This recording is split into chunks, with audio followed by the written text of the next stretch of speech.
ಆತ್ಮೀಯ H16 news ಅರ್ಥಾತ್ ಸಿದ್ದರಾಮಯ್ಯಗೆ ಸ್ವಾಗತ. ನಾನು ನಿಮ್ಮವ ಆಯುತ ಮಲ್ಲಪ್ಪ ಜೋತರಾತ್ಮೇರೆ. ಕಾಂಗ್ರೆಸ್ನ ಒಬ್ಬ ಹಿರಿಯ ನಾಯಕ ಅಶೋಕ್ ಗೆಹ್ಲೋಟ್ ಅಂತೇಳಿ ಮಾಜಿ ರಾಜಸ್ಥಾನದ ಮುಖ್ಯಮಂತ್ರಿ, ಕಾಂಗ್ರೆಸ್ಸಿನ ಅತ್ಯಂತ ಈಗ ನಿಮ್ಗೆ ಹೇಳಿದಂಗೆ ಹಿರಿಯ ನಾಯಕ, ಅವರು ಒಂದೆರಡು ಮಾತಾಡಿದ್ದಾರೆ. ಒಂದು ಮಾತು ಹೇಳಿದ, ಅದು RSS ಕುರಿತಾಗಿ. ಅದು ಒಂದು ಸ್ವಲ್ಪ ಚಿಂತನೆಗೆ ಯೋಗ್ಯ ಅಂತ ಅನಿಸ್ತು. ಅದು ನಿಮ್ಮ ಜೊತೆ ಮಾತಾಡ್ತಾ ಇದ್ದೀನಿ. ಇದರರ್ಥ ಕಾಂಗ್ರೆಸ್ ಮಾಡಿದ ತಪ್ಪು ಅಂತ ಅನ್ನೋಕ್ಕಿಂತರೂ ಹೌದು, ಒಂದು ರೀತಿ ಅಪರಾಧಿ ತಪ್ಪೇನೋ ಮಾಡಿತು ಅಂತ ಹೇಳ್ಬೋದಾಗಿದೆ. ಅದು ಗೆಹ್ಲೋಟ್ ಅವರ ಮಾತುಗಳಿಂದ.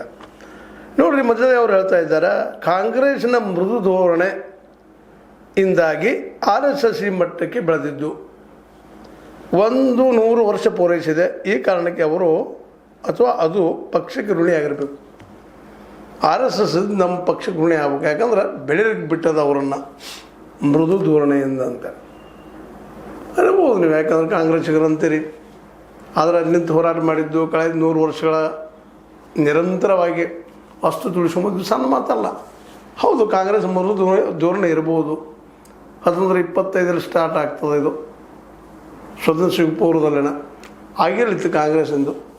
ಸ್ವತಂತ್ರ ನಂತರದಲ್ಲೆಲ್ಲ ಕಾಂಗ್ರೆಸ್ಸು ಅಂದ್ರೆ ಕೇವಲ ನಿಮ್ಮ ಮೃದು ಧೋರಣೆಯಿಂದ, ಅಂದರೆ ಕಾಂಗ್ರೆಸ್ನ ಮೃದು ಧೋರಣೆಯಿಂದ ಅದು ಉಳಿದಿಲ್ಲ, ತಡೆದ ಶಕ್ತಿ ಅದ. ಹೋರಾಟ ಮಾಡಬೇಕಪ್ಪ, ಉಳಿಬೇಕಪ್ಪ ಅನ್ನುವಂಥ ನಿರಂತರತೆ ಅದ. ಅದು